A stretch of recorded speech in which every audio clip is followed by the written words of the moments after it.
ഇവിടെ വന്നിട്ട് ഇതുവരെ ഒന്ന് പുറത്തോട്ട് ഇറങ്ങിയില്ലേ, കാരണം ക്ലൈമറ്റ് ചേഞ്ച് ആയതുകൊണ്ട് പനിയൊക്കെ വരാൻ എളുപ്പമാണല്ലോ. പക്ഷെ ഞാൻ വൈകിട്ട് ഒന്ന് ജസ്റ്റ് പുറത്തിറങ്ങി നിന്നപ്പോഴത്തേനും ഭയങ്കര കാറ്റ്. പിന്നെ ഒന്നും നോക്കിയില്ല, ഞാൻ ഓടി അകത്ത് കയറി. എന്നാൽ പിന്നെ എന്തായാലും ഉണ്ടാക്കാന്ന് ഓർത്തൊരു പാൻ കേക്ക് ഉണ്ടാക്കാന്ന് വെച്ചു. അതിനുവേണ്ടി 3 മുട്ട പൊട്ടിച്ചൊടിക്കുക, അതിലേക്ക് 2 സ്പൂൺ പഞ്ചസാര, ഏലക്കാപ്പൊടി, ഇത്രയൊന്ന് സെറ്റാക്കിയപ്പോഴത്തേനും ക്ലൈഡൂട്ടൻ എണീറ്റേ.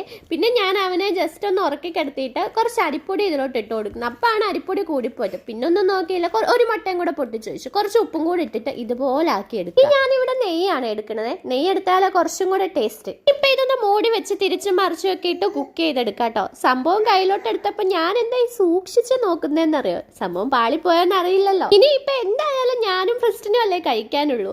അപ്പൊ ഞാനിതൊന്ന് ടേസ്റ്റ് ചെയ്ത് നോക്കിയേ. സംഭവം ഞാൻ ഉദ്ദേശിച്ചത്ര മോശമല്ല, ആ ഒരു നെയ്യ് ഒഴിച്ചുകൊണ്ടാന്ന് തോന്നുന്നു, കുറച്ച് ടേസ്റ്റ് ഒക്കെ ഉണ്ട്. വീണ്ടും പൂച്ചേർക്കം കഴിഞ്ഞ് ക്ലൈഡൂട്ടൻ എണീറ്റിട്ടുണ്ട്. ഇവളിൽ നിന്ന് തേങ്ങ ഉണ്ടാക്കുന്നെന്നുള്ള രീതിയിൽ അവൻ എൻ്റെ മുഖത്തോട് നോക്കിയപ്പോൾ ഞാൻ